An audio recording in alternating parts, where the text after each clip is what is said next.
आपलं पोट फाडून जन्माला देणं, आपलं पोट फाटतं ते आपल्याला साधारण एखादा काटा जरी चुकला ना तरी किती त्रास होतो, आपला पोट फाट देणार त्यावेळेस आई किती पीडा सहन करत असते. 3-4 दिवसापूर्वी आपल्या शहाद्यामध्ये एक घटना घडली. आईची डिलिव्हरी होते आहे, आईची खूप अपाट वेदना होते आहे. डिलिव्हरी होत नसल्या कारणाने त्यांना सीझर करावं लागलं. सीझर काढल्यामध्ये बेबीचा हा पार्ट आहे ना आडवा फाडला, त्याच्यामधनं बाळाचा जन्म झाला. बाळ वाचला पण आई गेली ना हो. 2च तास जगली ना आई, बाळाचा चेहरा बघू शकली नाही. बेशुद्ध अवस्थेमध्ये ती चालली गेली हो. 9 महिने 9 दिवस तिने काय त्रास केला गेलाय, पण शेवटी बाळ त्या ठिकाणी वाचत आहे आणि आई चालली गेलेली आहे. मग बाळ कसं मोठं होणार आहे, कसं होईल? तुमचे आमचे आई वडील जिवंत आहे, नशीबवान म्हणा. आई जिवंत आहे ना, आईची कदर करून घ्या. बाप जिवंत आहे ना, बापाला पाया पडून घ्या. मेल्यानंतर फोटोला हार घालून काय करणार? हे तुमच्यामध्ये ठेवा.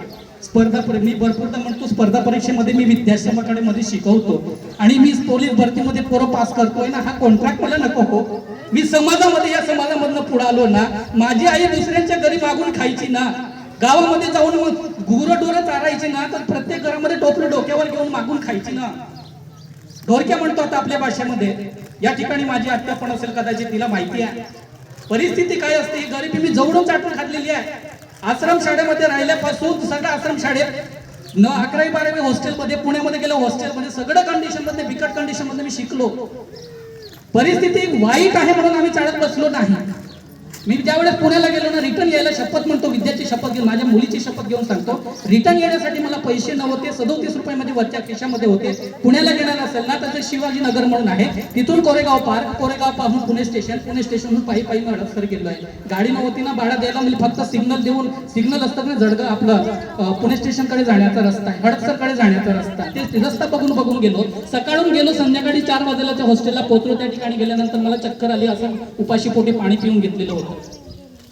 पण त्यावेळेस मी ज्यावेळेस गेलो ना, तिथून मला मी माझ्या लहान भाऊला पण घेऊन गेलो. उतारे पुरवून सुद्धा 52% होते माझ्या भावाला. उतारे पुरवून सुद्धा 52% आहे. पण पुण्याला घेऊन गेल्यानंतर तो पोलीस झाला, आणि पोलीस झाला ना म्हणजे धडगावमध्येच त्याची ड्युटी आहे.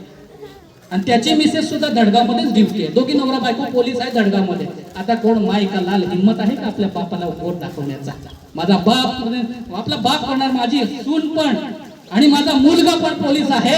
हिम्मत असेल तर रामावर हात टाकून टाका.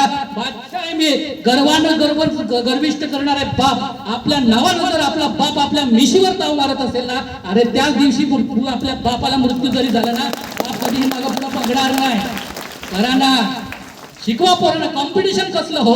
बागीच्यांचं घर कोणतरी पाया मारतंय घरकुलचं, त्याच्यानंतर आपण दुसरे पैसे शोधून परत आपण पाया बांधणार आहे. बागीच्यांनी गाडी आणली तर आपण पण गाडी आणणार आहे. बाजूच्यानी काहीतरी कपाट बिपट आणला तर आपल्यामुळे आपण पण कपाट आणणार आहे. ही कॉम्पिटिशन खेळत असतो आपण ग्रामीण एरियामध्ये. त्याच्यामध्ये काय राहिलं हो? तुम्ही सगळा खर्च आहे ना पोरावर करा, हे संस्कार करा. हे ना, आपल्या आतापर्यंत आपण आपल्या आई वडिलांना बाहेर काढलेले आहे का? सिटीमध्ये ना वृद्धाश्रम आहे, म्हणजे आई वडिलांना बाहेर काढून वृद्धाश्रमामध्ये त्या ठिकाणी ठेवलं जातात. काल एक युट्यूबला व्हिडिओ पाहिला, ती पोरगी अमेरिकेमध्ये आहे, बापाचा मृत्यू आहे, स्मशानामध्ये लाकडावर बाप रडतो आहे.